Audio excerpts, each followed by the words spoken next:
Hello and welcome to episode 200 of Retro Power Uncut. I'm Jamie, the guy behind the camera you probably don't see very often, which is probably for the best. But for this, I thought I'd get to this side of the camera and help introduce. And we thought we'd go back to some of the early years of Retro Power, the years before we documented our builds and projects to quite the same degree. So we're talking, 09, well, and the current ones, but we're starting about 2009. And obviously, to help us do that, we have the two men responsible, Nat and Cal. Thank you very much. Thank you very much. And actually, going to take the opportunity to say thank you for all the work you've done making these videos happen. A lot of filming. Yeah, a lot of filming. Just behind you, over there somewhere, there is a smashed Sony A6500, which did a very good job of recording like everything up to probably about 190 or 180. I didn't smash it. No, no, that was me. I tried to fix it. It had a bit of a problem with the SD card slot. It was looking pretty ropey anyway, in all fairness, but it got to the point where I disassembled it quite a lot, realised the SD card slot was beyond saving, and decided it was probably best left there as a memento of the hard work that it and you have done. But what I would like to say is if you could put a comment down below saying thank you, Jamie, for all of these awesome videos.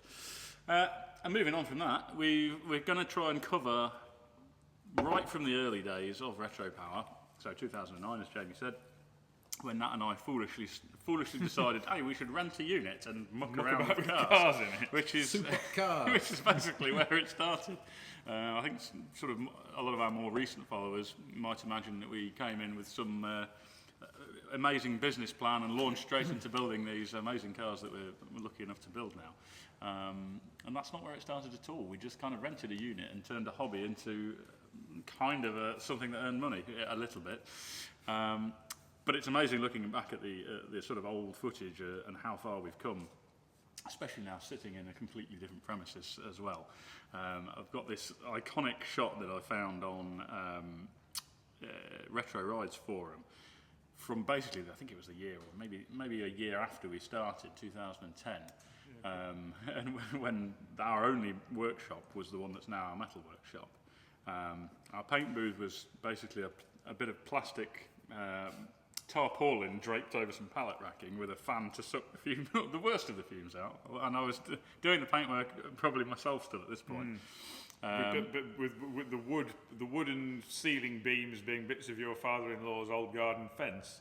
Oh yes, yes, absolutely. I forgot about that. Finally, it's amazing the things you remember. Yeah. And in that shot, various cars that we were working on at the time. So there was a Mini, which was probably one of our first restorations in this amazing pink colour, which I clearly remember we were supplied with a nail varnish and told this is the colour that it had to be. Amazingly, it matched. It was a Triumph colour, wasn't it? Yes. It actually amazingly matched a Triumph. It was almost perfectly matched a Triumph factory bike colour. And then there was a Vauxhall Victor, which we actually bought back in the days where we thought there might be money in buying a car and doing it up and selling it on, which obviously a lot of people do. But we realise these days that the only way you can really do that is or make money doing that, is by not doing a very good job. unless maybe you're dealing with like multi-million-pound cars perhaps, where you can just add an extra couple of £100,000 to the price and nobody notices. But yeah, certainly that idea that we might be able to buy a Vauxhall Victor, modify it with a Jag XJR6 engine, which is what the intention was, and then sell it on for a profit was definitely not true. But then, to be fair, all the hard work was done. It was in a mountain. Yes, how hard can the rest be? Almost done. We all know that as soon as the engine's in and you've taken the pictures for Instagram, that's all the hard work out the way. Although now what we realise is that actually that means you're about 5% into the project. And then there was, amongst a couple of other things, there was a Mini Clubman, which I think is on the ramp in one of those pictures, which was actually a very cool project. Yeah. It was very, very original interior in it. It's from the days when those Minis were actually a cool thing, and they kind of went downhill over the years of flogging the same formula in a more modern environment. It's been part restored by another local guy actually, and he in terms of the metal work, he'd actually done a really very good job of it. He'd done a very nice job of it, but seemed to have just got lost with all of the rest of it. Yeah. I'm no mechanic. That was the classic line, yes. Yes, why are you working with cars then? Quizzing him on why some really simple things weren't connected. He just the fateful line was, "I'm no mechanic." But he was okay at metalwork. Yes, his metalwork was extremely good actually, but the rest was just in disarray. And that was sold, I think, to Denmark. Denmark, was it, who came over and drove it all the way back with his daughter, didn't he? Yeah, which was brave. We met him at Birmingham Airport, and he drove it back to Denmark and sent us a picture. It was about 36 hours later when he got back to Denmark. And then there's a green Chevette in that picture, and I suppose for me, perhaps that signifies the first of a series of more major projects, because I think that car, although it started out as just some sort of basically a light restoration of a car that was, it was kind of dragged out of the field, but it wasn't horrendous. It had a bit of rust involved, but it wasn't too bad. And then that escalated into, actually, while you're at it, can you do me a modern engine conversion? Yeah, he'd asked about doing a 16 valve conversion, hadn't he? And I think that had come off the back of us having done, or Cal and I having done basically in the background, some work on our own cars over the years, messing around with particularly Opel Mantas, but Opels in general, and fitting 16 valve engines to things and generally mucking about with them. And that word must have travelled through the Opel world a little bit and got through to the customer with that Chevette, and he'd said, could you do a 16 valve conversion but keep it all sort of fairly factory-ish and make it as a road car, not anything sort of racy. And that was where that kind of started from. So it was a fairly basic thing. I remember we blasted the engine bay using a very home-built blasting setup at that point in time, very little, nothing fancy, basic metal work on the body shell, as you said. We had to remake the rear arches because they were a bit poorly and you couldn't get repair sections, and then made the 16 valve mountings and the gearbox mounts, and got all that fitted. Made a manifold. I think we modified it. I think I modified a manifold for that one. I think we modified it. I think it was like an Ashley manifold that we chopped around and to fit in that one, and got that in. And you generally put it all together, and it was a good fun road car, actually, wasn't it? Yeah, it was. And that kind of led to, I would say, amongst a couple of others, that was one of the cars that then got seen at a lot of the Vauxhall shows and boosted us into a load of more projects, and ultimately the path that's led us to where we are now. Now, Jamie there has been putting together a list of all the projects that we could find that actually have some photos of still, because right in these early days it was Photo Bucket, and Photo Bucket's kind of gone down the Swanee, and a lot of the photos of very early projects we no longer have. However, we're very aware, as you've noticed so far in this video, that we might go off on a bit of a tangent and elaborate too much on these projects, and there are how many? Maybe 70 odd. 70 odd, so I'm thinking, well, we can't really spend much more than a minute on each one, otherwise this video is going to get preposterously long. So what you'll see here is a chess clock. And this is I'm going to call this the AntiTangent Clock. Because nobody here goes off on tangents at all. No. So what we're going to do is, Jamie is going to go through this list. Now, this list is just in alphabetical order, so it's not necessarily the order we did these projects in. And we're going to take it in turns to just relay some memories of each of these projects. And then smash the clock button, and then we'll go to the other person. And whoever has the most time on that clock at the end, the person who has elaborated too much and made the video too long, is going to have a forfeit of some sort. And what I'm going to invite people to do is comment what you think that punishment should be. Now, obviously, some of these are probably going to be rude or illegal. Absolutely illegal, not possible. but hopefully we can pick something out of this list. Try and put something that would be humorous, but actually feasible to do. Not too fatal, preferably. Yes, not too fatal. Slightly fatal.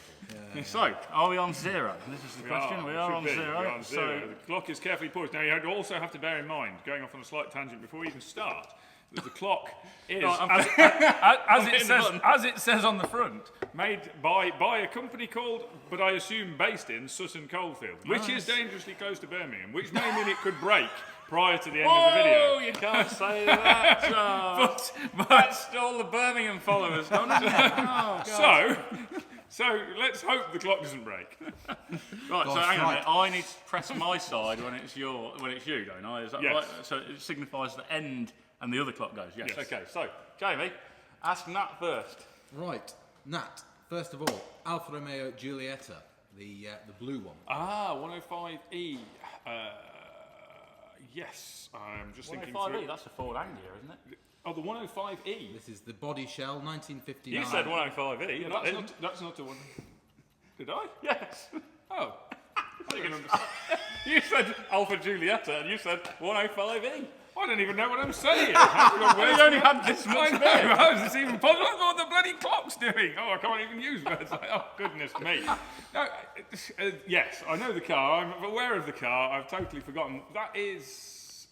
what series of Alpha Giulietta is this? I've got totally confused now. There's another one coming up next. Prior to the 105. It's the model before the 105, which I've totally forgotten the model Is now. this the 59? The Yes.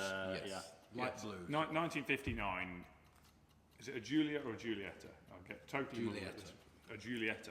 Yes, this was a very nice car, brought to us from a fairly local customer based around Kenilworth, I believe. We're not going to name customers, I don't think, in this video, but very nice chap. Asked us if we could do a body shell restoration on said Alpha, which I'm not going to say incorrectly again. It was a very nice body shell. It was crashed when the car was not very old. I think it was crashed in the 1960s and then put away in a barn. It had suffered the usual fairly terminal Alfa Romeo surface rust everywhere because a lot of it never had paint on from the factory. But fundamentally, it was a very good car. So it was actually a very nice one to restore. There was a lot of dealing with sort of grotty areas, particularly the front end of the car. We had to remove the complete front end, take the front wings off, take the front panel off, get it back to the inner structure so we could repair all that. And the inner structure on those cars, for anybody that's worked on one, was very handmade, very sort of artisan. It was kind of Alfa Romeo just before they went to fully mechanised production, so there's a lot of hand welding in there. The main frame was sort of spot welded, but all of the extra panel work to link the outer beautiful body to the inner bit was kind of just sort of held in place and blobbed in with a gas torch. So there's a lot of fairly shonky welding around the front end, around the inner parts of the rear quarters. So getting all that tidied up but not losing the character of the original was the challenge there. And then fabricating a few things. Most of the panels need to be fabricated, very few of them were able to be bought. So there's a lot of patch panel fabrication, chassis rail fabrication. I remember making the sills with Stu. We had to make new sills, wire edging those. Wire edging wasn't something we did a lot of. Wire edging those sections. Yeah, a lot of metal work, and then prep and paint. And it was a lovely, powder blue colour. Can't remember the colour code. That was too long ago. But we revisited that car then later on to actually get some templates for the shapes for a far poorlier one that we'll probably touch on somewhere else in the project list. I think at that point I'm going to move on. Hand over to Cal. Yeah, the winner is the person with the least time. Yes.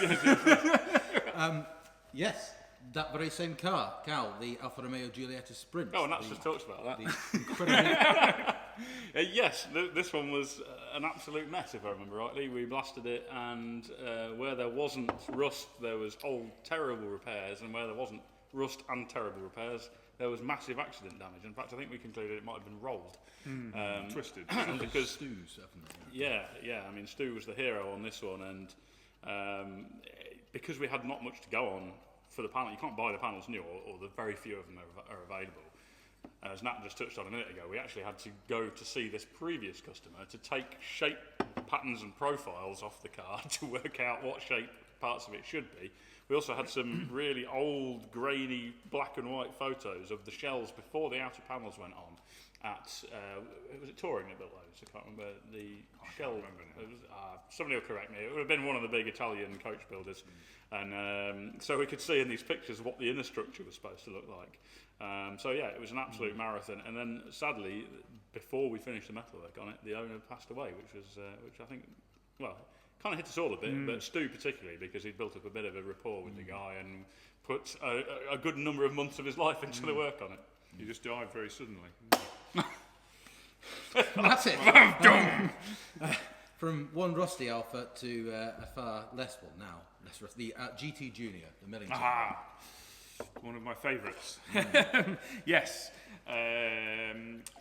the 105 this time, Alpha, found in a London garage, a collapsing London garage by its owner, in fact I think by an employee of its owner possibly, in a very poorly state, and salvaged from that poorly state for a fairly reasonable sum, and brought to us. It needed quite a lot of rot repair, and quite a lot of general damage repair, but it was about as honest a rusty UK-based Alpha 105 as I think you could start with, really. Most of the decent ones have been brought into the country, so it was a pretty good basis as a UK-based car to start with.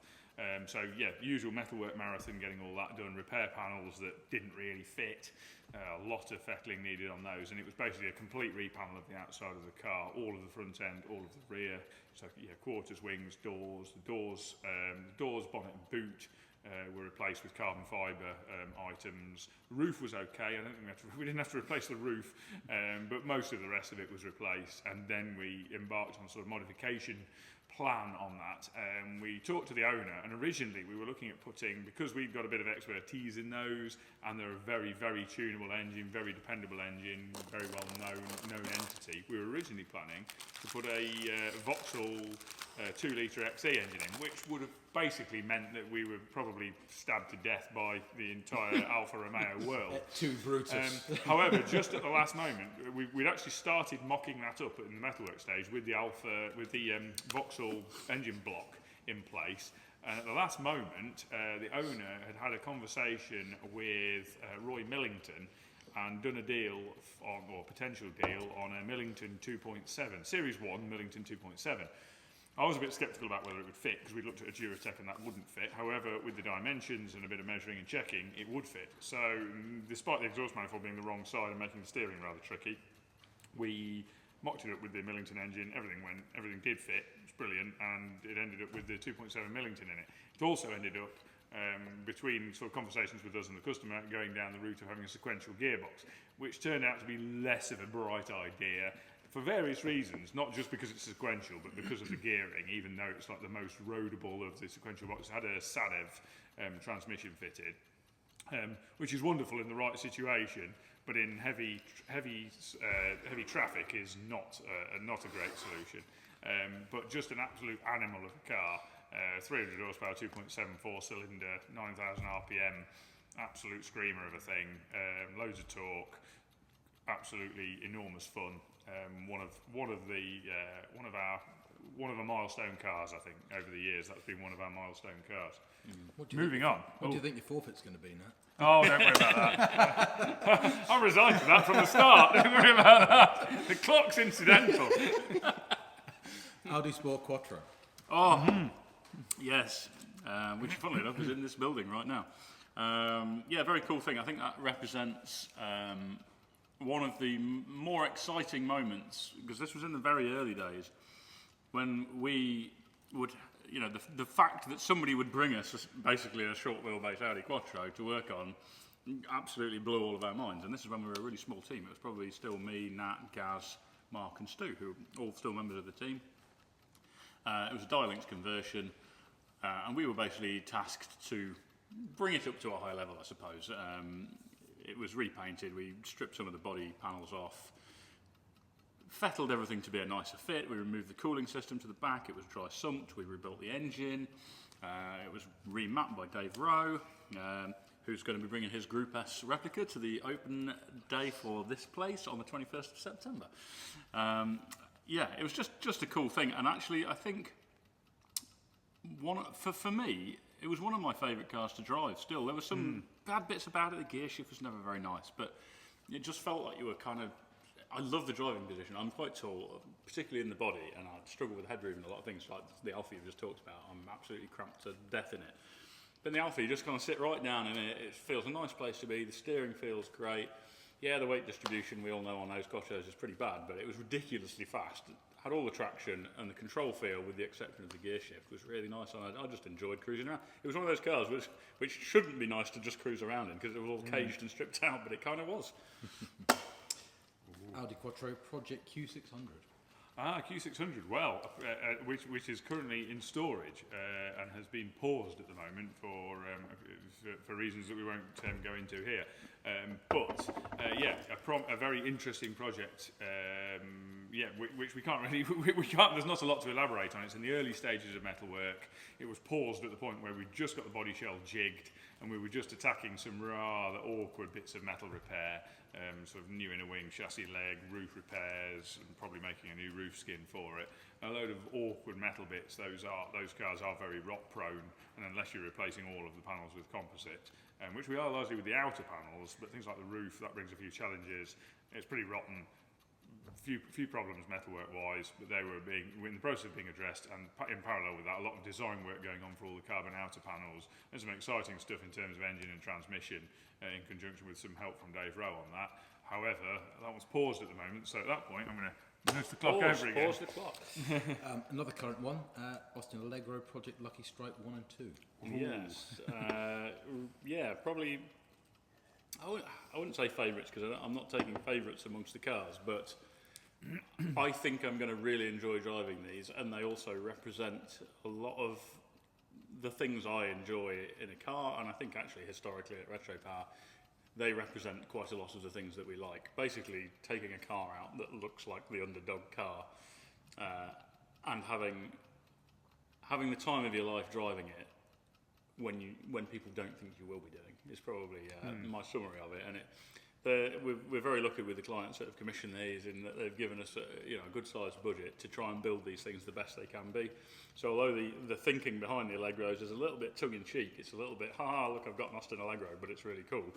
The actual end result is going to be something that should drive exceptionally well, like a really decent hot hatch DC2 Integra floor pans in them, so they're going to be like a throttle-bodied Integra DC2 Type R to drive.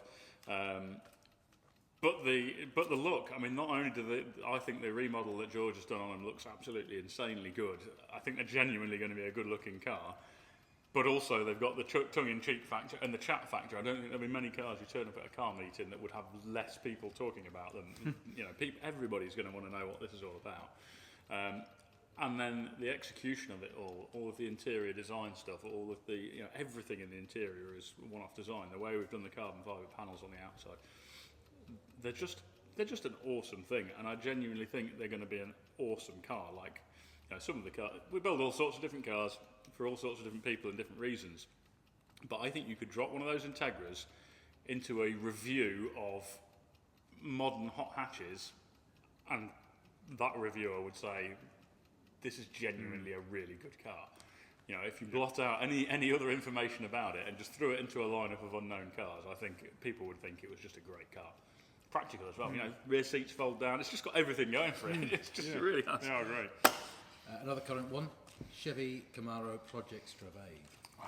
Right, yes, Chevy Camaro. Now this one's a project that's moved along in stages, kind of, as a number of our projects have done really. The owners' lives change and things move on in stages, and so their projects move on in stages with that. And that's the case with the Camaro. The owner has had various sort of ups and downs and changes in life, nothing too traumatic, but just progressions in different directions. So the project's kind of moved with that. There've been some pause periods along the line, but it's progressing towards the final stages now.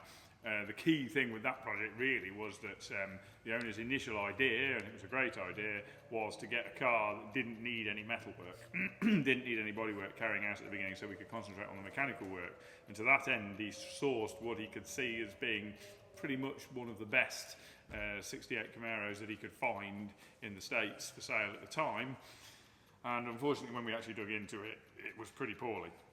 And it's now needed nearly all of the metal replacing. I think it has some of the inner, I think it might have the inner quarter panels and the inner roof structure, and that's about it. Most of the rest is new metal now.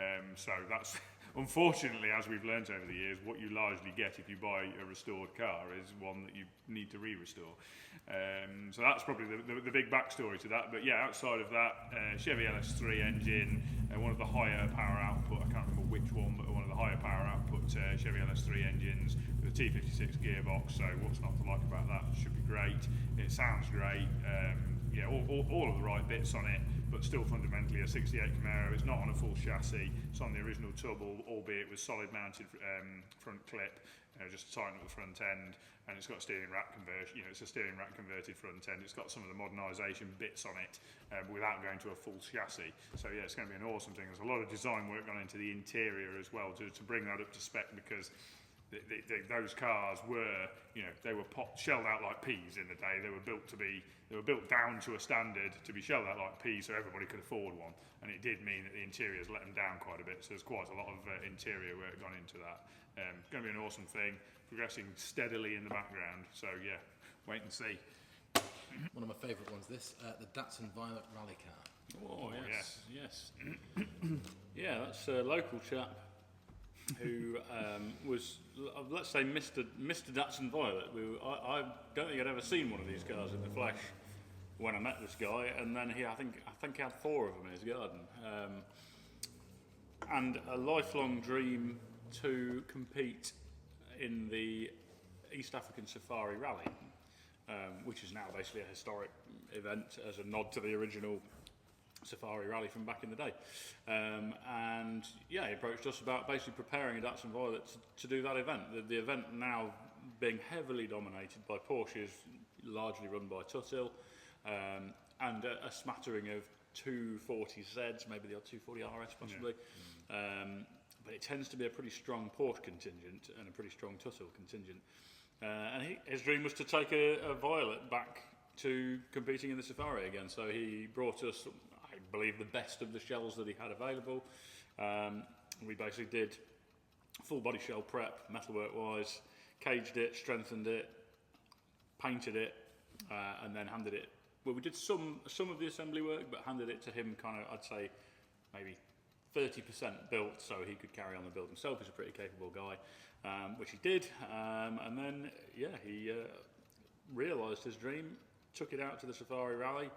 It's extremely difficult to finish that rally. You can't really underestimate how punishing it is on the cars, and until you've actually seen the cars after the rally, it's amazing any of them finish, and quite honestly, a lot of the cars that compete in that rally never go out again. The shells are basically just written off at the end of the event, because the punishment they get is hard to believe. There's a Porsche body shell snapped in half, yeah. to give you an idea. Yeah, and yeah, he not only finished the rally, he did very well. I can't remember, was he first in class or second in class? First in class. Not only that, he also managed to, without rebuilding the car, compete another year. It's done the event three times now. It's done the event 3 times, that body shell. 3 Safari rallies. So yeah, dream thoroughly realised, and yeah, we were very, very proud and happy to be a part of that. It was a really exciting project to be involved with. The Dodge Charger body shell from last year. Ah, yes. Oh, I'm going to have a mental lapse on names now. I'm not going to mention names. Many moons ago, we had a number of friends from a fairly local sort of car group that all share a unit and all work on largely American cars. Sort of friends of friends that had met us. And one of those guys brought us a Dodge Charger to Media Blast, knowing that we did that sort of work. And we crushed glass blasted that body shell. You're going to have to excuse me for a minute because my phone is making a silly noise. You can't take him anywhere. Can't take me anywhere, can you? Even though it was on silent mode, that wasn't very silent. Yes, he brought us this. But it wasn't going to go away. He brought us the body shell, a complete body shell to Crushed Glass Blast. It was what year Charger was that? 69. 69 Dodge Charger to blast, which are enormous cars, absolutely enormous. Mark was doing the blasting at the time. I remember Mark blasted it. And it was actually a fairly good shell, but it did need some rot repair around the rear window area, rear quarters, that sort of thing, and various other bits and bobs. He took that away for his friend, also in their little car group, to do the repair work on, and that took some time, because it was being done as sort of, it wasn't paid work, it was being done to help him out. That took some time, and at various points in time, meeting said chap, he kept saying that he would like us to paint it, and that he'd like us to paint it. Anyway, cutting a long story slightly shorter, eventually we did end up painting it. We managed to sort that out, and we did end up painting it. It's probably the biggest car, possibly even biggest vehicle we've ever painted. It's absolutely enormous, and the level of the amount of block sanding involved was enormous, and all the body shop guys' arms ended up about twice the strength, twice the size they started. But everybody loved it. Everybody loves the owner. Everybody loves the car. Just an awesome thing. Just a beautiful car. Mark 1 Cortina. Ooh, have we only done one of these? Yes, I think we have. So that would be. Yeah, not that long ago. That was a lockdown build. It was, wasn't it? Yeah.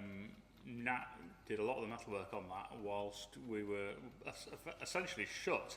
Because when lockdown hit, we kind of decided to close the doors. Nat and I still worked, but on alternate days to just keep something turning over in the workshop. And I was generally working on Kaiser 2, and Nat was generally working on the Cortina, if I remember rightly. Yep. Really, really cool car. Still a firm favourite of the owners now. It's basically complete body shell restoration.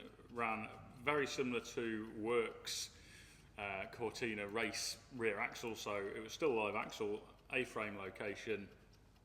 The front end we redid to be Escort geometry, so we modified the inner wings to run the strut tops further in as they are on an Escort because they're inclined rather than straight up.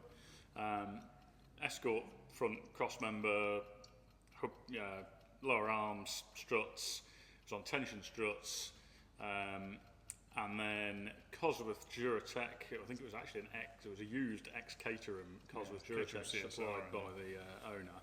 MX-5 5-speed manual box in it, and then a really cool kind of stripped out cafe racer-ish interior. They have a really nice dash in them anyway on those airflow Cortinas. We did some Reverie carbon bucket seats, which are imagined to just be bare carbon in their race car intention, but we upholstered them, did some really nice little aluminium bezels on them, machined gear knob, just some really nice door cards and a kind of suggestion of a back seat. And it just provided a really kind of cool, pared back, simple but incredibly good handling and pretty darn quick Mark 1 Cortina. Still a 250 horsepower Mark 1 Cortina. No, that was great. Cool thing. Mark 2 Cortina, the 4-age one. Mark II Cortina, yes. This again was, in fact, I think this has the credit of being an engine bay pic of this is the first picture I ever put on Instagram, which was a fair few years ago on my Instagram. I think it's my first ever Instagram entry with Gaz prepping the engine bay on it in the metal shop. But yeah, Mark II Cortina. I can't even remember why it ended up being a 4-age conversion, to be honest, but it did.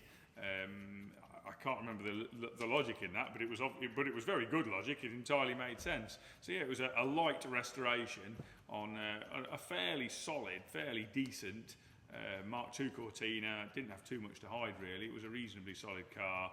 Had a reasonable amount of grots up, but nothing too drastic. And then yeah, a mechanical conversion which was relatively straightforward to do. So a 4-age engine, second-hand engine, refreshed but nothing fancy. 5-speed gearbox. And the requisite work required to fit that in terms of sump versus steering linkages, that side of things. I think we kept steering box in that. I think we just rebuilt the steering box, kept all that. So it's a very simple, very straightforward car. We painted it, did a reasonable amount of other tidying up work on it. But one would call it a light restoration. And yeah, it was a good fun car. I think we've spoken to the owner much more recently, and I think he's talked about sort of doing further work on that car more recently. But yeah, just a nice thing, very simple, good fun car. I'd like to see that one again, actually. Mark II Escort, the Exceed one. Yeah.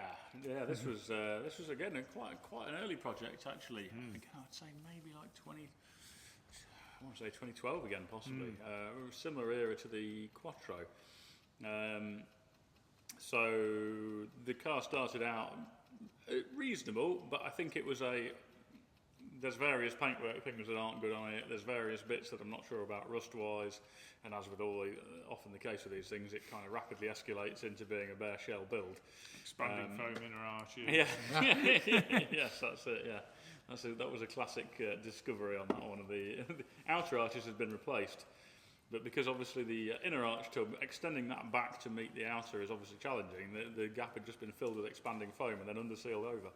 But yeah, that one and developed into, I think it had a Pinto in it when it came to us. We put a Vauxhall red top in it and throttle bodies. Nat built the engine, I think, for that. Made about 230. Originally, it had just that engine got provided to us, and then I rebuilt it later on. That was 2015. I did the engine. You can't extend my piece and then press the button. This is not how the rules work. 5-linked Atlas axle in it. This was probably one of my, for the country lane thrash about, probably one of my favourite cars, because you could just get the back end out ridiculously easily in it. The engine was really fast revving. It was very raw and kind of visceral inside, but a lot of fun. And that's actually now passed over to another customer of ours, and this is an ongoing thing. Most of the cars that we've built up and sold tend to have just changed hands to another customer. So it's changed hands to another customer of ours who has since done a full road trip to Wales and kind of concurred that for longer journeys, not so good. When you hit the country lanes, not many things compare. Pretty good. Group 1 RS 2000. Oh, Carl has an awesome backstory, this one. Father and son owned, I don't know whose name was technically on the logbook, but it was on the logbook from new, and it is still on the logbook now. And that can't go for many RS 2000s in the country. It was bought new, whatever year that was, late 70s, and it was never really used as a road car. It was immediately converted by the supplying dealer, who was an RS dealership, to flat front from slant front. I believe it was done immediately anyway. Converted to flat front and converted to Group 1 rally spec, but for use in road rallying, which I'm a bit confused by because it had the twin choke car, it had dual carbs on it, so I'm not quite sure of the blurred lines there, because I thought you had to use single twin choke for road rallying. But anyway, it was converted to Group 1 spec by the supplying dealer when it was new, as far as I'm aware. Tate of Leeds supplied originally, and the owner still had the clipping from the Motoring News, as it was called then, advert, where he sold the parts the dealer had removed from the front end, which he then rued selling slightly later on, because the car stayed in that spec until I think it was 1986, when it was taken, I'd say off the road, but it was never really used on the road. It was only really used for rallying. I think it had done, 11,000 miles, if that. I think it had done rallies and then driving to and from them and that sort of thing. But it never really been used as a road car. They then decided to put it back to being a road car at that point. So the son started work on it. I think got a bit out of his depth slightly. I think he was trying to do the work himself without a lot of experience, but with a lot of enthusiasm and wanting to get it done. Started work on it. At the time, he managed to buy a brand new, genuine slant front RS 2000 nose, which, try and find one of them now, and brand new, genuine Ford RS 2000 front wings, and some new door skins. The car basically there was no rot in it really at all, but it had been battered as a road rally car would have done. It had been hit underneath off a lot of things. It was fairly well knocked around underneath.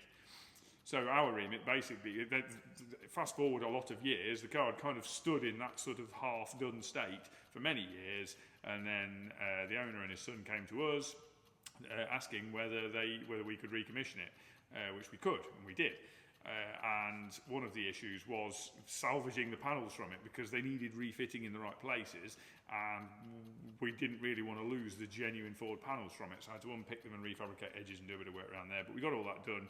Managed to reuse his brand new old stock Ford RS 2000 nose cone, which is a pretty unusual item to find. It had never been painted. So we used that, did the rock repair underneath, and then Dave Brooks built a road rally spec Pinto for it, which was very nice. And we put a BGA Brian Hill transmissions built as the closest thing you can build to a rocket box without having an actual rocket box, because most of their gear kits are knackered. So it was as close to a proper Group 1, but with a twin choke carb on it, rally car that you could get. And that's where it was. And it was handed over. We had some stickers made, looked like original Ford RS dealer stickers. And yeah, it was just an awesome thing. It was a one owner from new car restored for the first owner from new. It's quite an unusual car, that. Love that car. Fiesta RS Turbo. Oh, yes. This was a cool one, actually, yeah. The probably highlighted the fact that sometimes doing an original restoration can be more challenging than doing the modified builds in some respects, because a lot of time goes into sourcing new old stock parts, and that Fiesta RS Turbo fitted perfectly into that category, where they've not really become valuable enough that it's worth companies reproducing tons of parts. but Ford are no longer stocking the originals. So the big challenge with this one, the shell was not horrendous. We did a full bare metal restoration on the shell, went reasonably nicely. Beautiful paint job on it, but the real challenge, I think, was trying to source parts for it. And that constant challenge of having to trawl forums and eBay and any possible means we could to try and track down bits that were original Ford parts for it. I mean, one bit particularly sticks in my head is the under tray, which I think the owner actually had, because he'd said he'd taken it off in the early days and stuck it behind his garden shed, and he delivered it to us. This is the engine under tray, but unfortunately it was damaged, and I managed to source a new old stock one of those for it, which was not easy. And then the seats, retrimming the seats, you can't get the cloth anymore. So we ended up buying at least one additional interior, if not two, used, so we could actually cut sections from the parts of the seats that hadn't seen as much sunlight to enable us to retrim the bits of the original interior using the cloth from basically less faded and less worn, but nonetheless used seats. So yes, it was a really cool, rewarding restoration, erring more towards the standard stuff, which we tend to do less of these days. But it's quite nice to have that mixture of the really ambitious, wild reimagination projects, and then the totally separate set of challenges that come with something that's almost a standard restoration. And just to add some onto my own time unnecessarily here, but the RS, that Fiesta was actually just down the road here for an MOT 2 weeks ago. And the owner lives in Anglesey, and he drives it to Hinckley for its MOT every year, and it was over here for MOT 2 weeks ago. So. Fiesta XR2 Nürburgring edition. Ah, gosh, now that really is going back quite a long time. Yeah, the photos are very grainy. This is scratching my memory. I've remembered the owner's name. I'm not saying that bit. But it's a Mark II Fiesta. Now, I seem to remember it was a track day car. He did track days in that car. It was outwardly quite a tidy Mark II Fiesta. Once we got under the skin, there were the usual rot spots, but it was a pretty good one to start with. We did various rot repair on it. I don't think we really did anything mechanically to that, did we? No, I don't think we did any. I don't think we really got involved. I think the owner dealt with the mechanical side. I think we basically just did a rolling shell to rolling shell restoration on the car. And it was a good shell to start with. I mean, obviously everybody complains bitterly. Any fabricator dealing with rust complains bitterly about the rust, even though it isn't a job, because it's just horrible to deal with. I'm exactly the same. However, in terms of Fiestas, stepping back from it, it was a very good shell. We had the usual rear swing arm mounts to deal with, and all the horrible structure that holds them in place, and refabricating that because you can't buy any of it, and dealing with that, and dealing with the sills then on top of all that. But actually, it was a very good shell to start with, and obviously it was blasted, completely restored, and then repainted. I think that predated us doing our zinc metal spraying. So it won't have been quite as durable as some of our later things, but still a very nice car. The owner put it all back together. I think he brought it back to show us, and he used it for quite a lot of track days. I don't know more recently what's happened to it, but certainly I know he was doing a lot of track days with it back then, quite successfully. I think he was a pretty handy driver, as I recall. So yeah, good, nice car. Just a nice, really clean, fairly standard looking Mark II Fiesta. So yeah, just another interesting one on the books. Project 1, Project Kuma. Head together just for... Yes, so Project 1 recently handed over, Project Kuma, the sister build, following close behind. Yeah, just incredible opportunity to build the dream Mark I Escort. Foundations laid a little bit for this by the Gordon Murray build. The client for these and his brother, friends of Gordon Murray, and we were allowed to build on the foundations laid there. So they have a similar rear independent suspension setup. Went for BDG, 2.1 BDG engines in these, in place of the Duratec that was in Gordon's. And then wide arched. We did our own designed wide arches, which was one of the earlier kind of exterior body mods that was founded in CAD. So we did a full scan of the car, modelled all the arch changes, used that CAD model to machine hammerform tools to make those arches, which were then grafted into the body, and then just ridiculous level of detail on every component, just about, the amount of machined custom parts on it is just insane. From bonnet latch, safety catch, bonnet hinges, the tanks in the engine bay, the cam cover, cover, the top of the dry sump tank, the door handles, the push buttons in the door handles, all the components of the door handles, the mirrors, which are in several sections, the rear lamp housings, the rear lamp bezels, and then inside just a really cool, simple but nicely executed custom interior with, again, just a ton of custom parts, all of the door furniture, centre console parts, and they were just a great thing to drive. You know, with that independent setup, it works so well down bumpy lanes, gives it that confidence. I was talking to somebody earlier about this. You know, modern cars, they're quite, you feel the bulk when you're hammering down country lanes in them, and you don't have the confidence, I don't find, in many cases, to really enjoy a spirited drive as much as you should, because you're worried about the car's placement on the road and the way the bumps and things upset the balance of the car, even if it's quite a well composed car. And whereas on a lighter, older car that's smaller, but with a decent independent suspension system, decent damping critically, it just gives you the confidence to really enjoy driving, because you don't feel like you're going to veer onto the other side of the road. You feel you can almost pick your line just on your side of a small country lane. So just an absolutely amazing car to drive. And it was great that we got to do the two different cosmetic variations of that same theme. So yeah, very, very cool. Heavy hitter, Gordon Murray Mark 1. Ah, Oh. yes. So following on. It'll be a while here. I'm going to go and make a cup of tea. Following. Oh, thanks, Gal. Anybody want a cup of tea? I'll have a brew. Following on from the other two more recent Escorts, the customer for one of those is a friend of Gordon's, and that was kind of the link that led to those cars being built.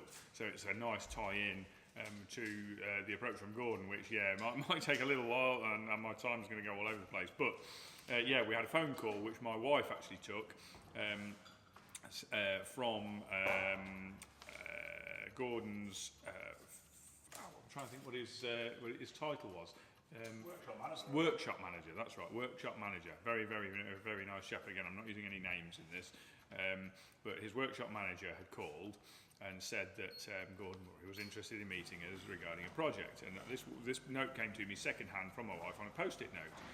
And she said, I said, oh, is this the Gordon Murray? And she said, well, his workshop manager seemed to sort of emphasise the fact as if it must be. But we weren't quite 100% sure until he actually walked through the door. And like, okay, right. So Gordon Murray wants us to build a car. This is pretty serious. And that kind of galvanised us into action a little bit. And it was very interesting, sort of skipping forward, I'm not going to go into every bit of detail, but it was very interesting, Gordon's handling of that project, whereby he evidently saw some trustworthy people and then basically let us deal with it. He gave us he gave us a loose spec of the car, and it all completely made sense to us. None of it was sort of, we're not too sure about that. It all just made sense. What he wanted was a car that looked like an original Escort twin cam, however it went a lot better than an Escort twin cam and was more modern. And conversations went on from there, and we did a lot of design work, and it all looked very nice. And one of the conversations that stands out in my mind, and I remember saying the words and then thinking what a rod I'd made for my own back, was that we were talking about the car, and Gordon's not getting any younger, and the discussion was that it was going to be a sort of fast road car, and I'd suggested that maybe it ought to have an independent rear suspension setup, because a live axle, with the best will in the world, with the roads as they are now in their pretty potholed and beaten state, a live axle does impinge on driving at any pace on those roads. However well damped and well suspended that axle is, it is a lump of weight nodding around in the back of the car, and in a fairly light car like an Escort, the weight of the axle is somewhere near the weight of the body shell it's attached to, and therefore it doesn't really do the handling any good. Tail wagging the dog sort of syndrome. So we had that conversation, and he said, well, if you think it's a good idea, then do it. So we did. And then I was slightly nervous when Gordon came to see it, and that went well. He was happy. I was pretty happy with it, but he was happy, which was good, because I'm not a suspension designer and he is, so that was a pleasing result. I think that conversation will stick with me forever. And then we put a pretty smart car together. I think we could probably do a more polished, and have done more polished versions since. However, it's a pretty special car. It's a very special car to us. It's a moment in history, shall we say? I'm welling up now. But it's a moment in history. Yeah, it's something we won't repeat, I think.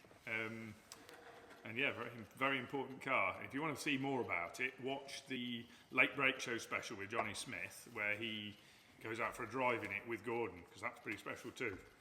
Or indeed the Gordon Murray video series. Which yes, yes, absolutely. Also should have said that. 16-part playlist without a finished car at the end of it. That's when you switch over to.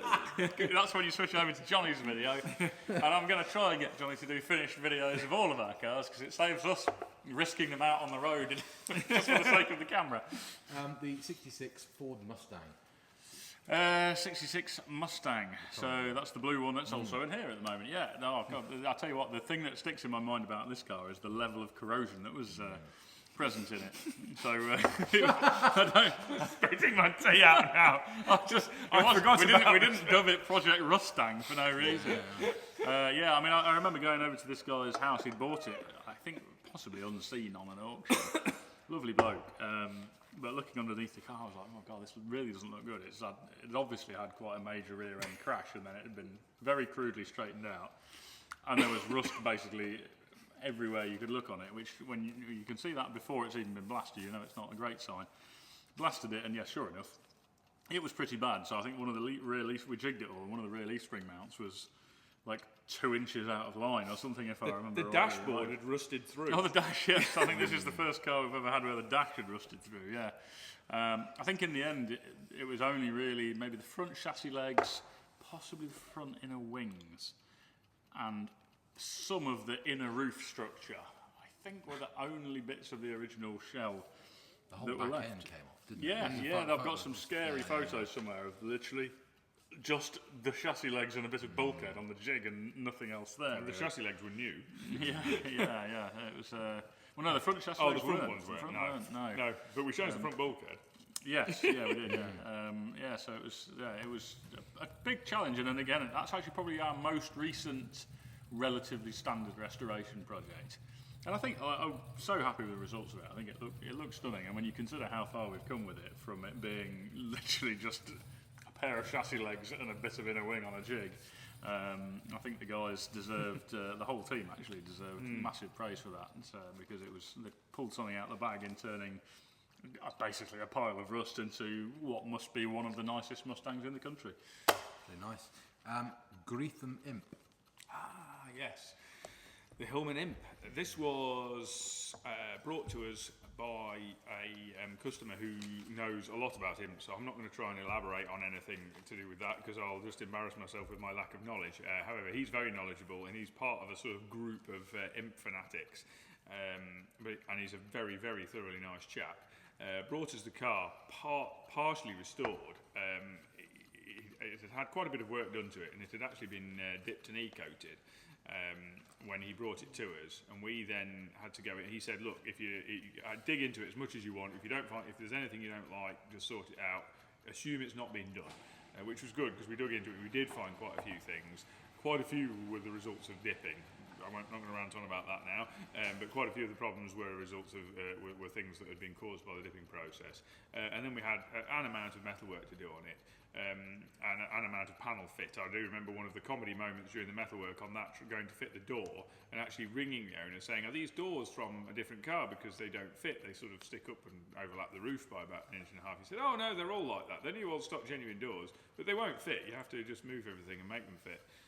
These are genuine doors in a genuine car, and they literally sort of were like gullwing doors, or Lamborghini doors. You know, they were nowhere near going in the hole. It was crazy. But anyway, we did all the metal work, and then quite a lot of engineering took place in conjunction with the customer. Actually, on that one, he had a pretty serious engine built for that. Was it 13 or 12 something? Nearly 1300. Absolute screamer of engine. I think it revs to sort of past 9,000 RPM. It's got a block. It's got a block extender on it to get the extra stroke, to get the greater capacity. He also had a 5-speed gearbox made for it by a guy that sort of builds those. It's a fairly highly modified imp whilst keeping the ethos of an imp going. We carried out a lot of interior work, although it's very, very simple and basic, but there's still quite a bit of work to do. Wiring work, getting the engine mapped, all the peripheral work, and then also redid some suspension parts as well. We wanted to make the suspension adjustable. I actually ended up fabricating some new rear trailing arms to get rid of the rubber donut sort of set up on the drive shafts and convert it to proper CV joint drive shafts and modern bearings on the rear hubs. Did some revision on the front arms as well, making them adjustable for tow. Just generally fettled around with the suspension a bit, but yeah, quite a special thing, and it continues to win trophies at the annual Imp events. I believe it's done just the other day. Yeah. It won. Was it Car of? I think it was Car of the Show. Car of Show. I think again at the annual Imp meeting. So really special car. That very special to the owner. Really special car. And we've actually got some more work for that particular customer in this workshop in our trim shop actually at the moment. Cool sunny melon colour as well. Sunny melon, Box that of was Sunny it. Melon. Jaguar E-Type Project Geneva. Yes, current project. Yeah, extremely exciting. Our first kind of RESTOMOD E-Type. And whether we'll do many more, I don't know. I guess at the point people see this one, we might get inquiries about it. I think it's our opportunity to put a sort of stamp on the E-Type world of our own. And the idea is we're taking a Series 3 Roadster, traditionally not seen as the most appealing E-Type. The rear lights and the general back end of it is not the most pretty looking thing, and the proportions generally not overly nice, a little bit stretched looking, but then the stretch is actually really handy, and then it gives you loads more cabin space. There's just loads more length in the doors. I can barely fit in an LE E-Type. I can barely fit in a Series 3, but I can actually fit. So yeah, complete remodel of the rear bodywork, which is being done at the moment. Complete scratch-built interior, so there won't be a single part of the original interior in there. Totally reimagined by the design guys. 7-litre V12, one individual throttle body is going into it. Every component in the engine bay redesigned, reimagined, so it's just going to be an art piece engine bay, art piece interior, art piece exterior, and it's obviously going to be an insane thing to drive with a 7-litre V12 in something which really doesn't weigh an enormous amount, and fundamentally the E-Types do have very good handling characteristics anyway. So yeah, awesome thing to be involved with.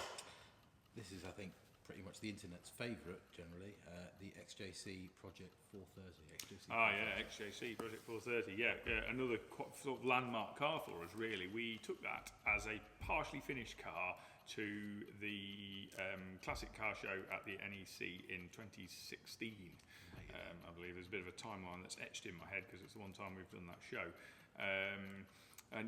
Special car. Carl did some sort of reimagining of the exterior in conjunction with the owner at the time, and we actually used more or less front wheel arches from the car grafted into the back to modify the rear wheel arches, which made a big change to the car. And I like the slim line that gives to the rear quarter panel.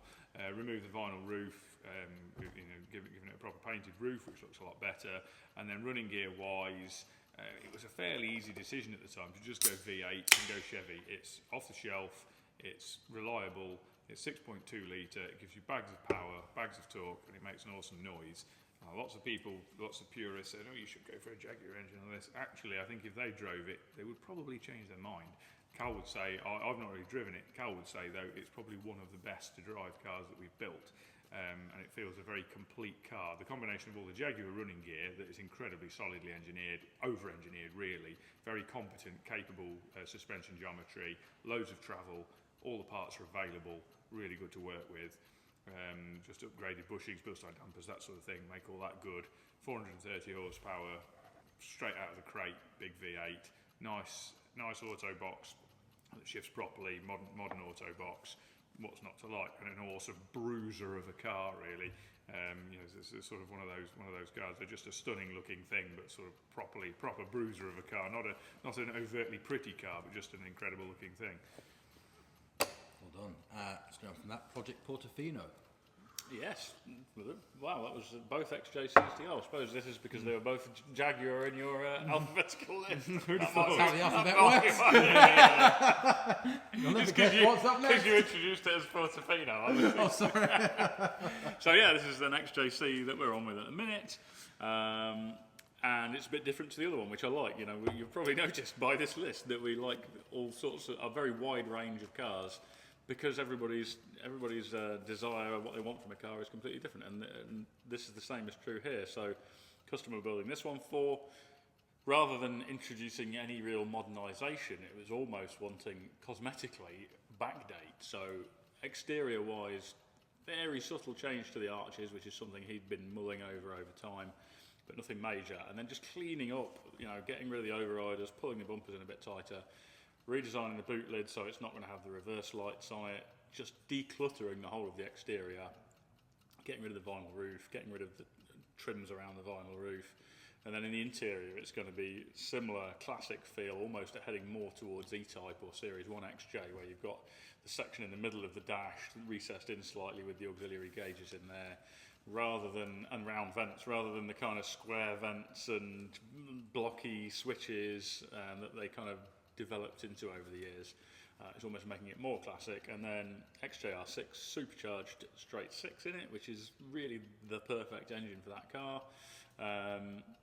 It's just going to be a super cool car, like subtle, and that's what I like about this one. It's just going to be subtle. People won't turn their head and go, wow, look at that modified Jag. They'll turn their head and go, oh, look at that really nicely restored XJ Coupe, and then be absolutely left for dead at the traffic lights.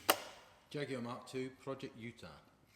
Yes, an awesome car. This was an interesting one in one of probably our first approaches by a customer to us who didn't actually know what car he wanted. He came to us with a general idea of an era of car that he liked and a general appearance of a car that he liked, and had a long conversation with Cal. Cal does most of the customer liaison side of things. Had a long conversation with Cal, and it kind of, the Mark II Jaguar came up in conversation as being something that he liked and that had the correct scope for modification in a way that he would like. And so that was the decision made. And so, yeah, we proceeded to modify a Mark II Jaguar with various features that he found appealing, which is how we ended up with the sort of streamliner rear end and the fully faired rear wheels, which again split opinion a little bit, I think, until the car was painted. I don't think they split opinion now so much, because I think they're an absolutely stunning looking thing, and the owner would be the first to say still the car is still a car he stops and looks back at and does a double take each time he parks it, because it is just such an artist's car. And some of the combination of technology and machining and fit and finish that we did on that car was probably the first time we did it. The rear lights, for example, we did the metalwork to accommodate them, but then we actually then scanned the body there and had the rear lights machined in solid brass to exactly fit the final painted body, so that the clearance is exactly the thickness of a piece of clear vinyl that protects the paint around them. And similarly with the front air intake grills that go where the auxiliary lights used to go. Was it the auxiliary lights or the horns? Horns, I think. We've got some air intake grills there, which were machined to a CAD drawing that was made from a scan of the area, so they're an exact fit into that area. So it's the first time we've really done that type of stuff, and the interior is just a beautiful place to be as well.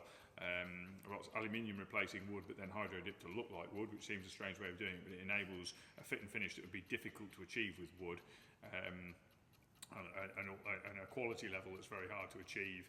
And with some very period appearing switches, all operating modern electronics that control everything on the car. So it's a real nice combination of period features with modern controls and modern air conditioning, modern heating and ventilation, modern gearbox, and then obviously very modern in terms of, well, relatively modern compared to a Mark II Jaguar in terms of the engine, running a Toyota 2JZ, normally aspirated Toyota 2JZ engine, again designed with modifications to make it look period, with throttle body injection, but the throttle bodies are the carburettor type with the injectors hidden in what were the float bowls. So it all looks period in the engine bay, but it's all modern, quite a thing. Another Mark II, Project Churchill. Yeah, no, yes, ongoing at the moment, and inspired by Project Utah, funnily enough. So this is a customer we've built a number of cars for, and he happened to see Project Utah in the workshop and went away, kind of looked at it a lot, went away, got back to me, said, "Can you build me one of them, but a two-door coupe?" And I said, "Yeah." And then I went to Stu and said, "Can we build a Mark II Jag that's a two-door coupe?" Looks a bit like this. And he looked at me like he wanted to stab me. However, I then presented him with a Photoshop of a side view of how it might look, and he sort of looked at me less like he wanted to stab me, but still a little bit. Stu makes his own knives as well. Yes, so he's well capable of worryingly, doing yes, this. yes. Yeah, and a vast amount of metalwork ensued. Just about, well, really, every panel pretty much handmade. And independent rear end, designed our own front end, so that was probably one of the first times that we've done a complete scratch design front cross member, rack and pinion setup. George analysing all the geometry to get Ackerman and bump steering and all the things that you want to be right in a front end right, and having an AJ16 4 litre straight 6 in it, so it's going to make the right noise. It just has all the elements. It's not being designed to be particularly fast. It's just going to be an awesome cruiser. You know, it'll make the right noises. The interior that Luke's been designing looks absolutely stunning. The exterior, I think, has turned out really well. We often have comments about it of, either people who don't know much about Jag thinking it is just a standard model, or people who do know about Jag saying, "I wonder why Jag didn't do one like that," which is exactly what you want to hear with this sort of thing. We're always largely aiming for cars that are modified, but don't obviously shout that they're modified. Obviously, there are some exceptions to that, but with this type of build, the goal is that it looks like a factory car. And yeah, I just can't wait to see it come together, especially seeing Richard's upholstery work that he's doing for it.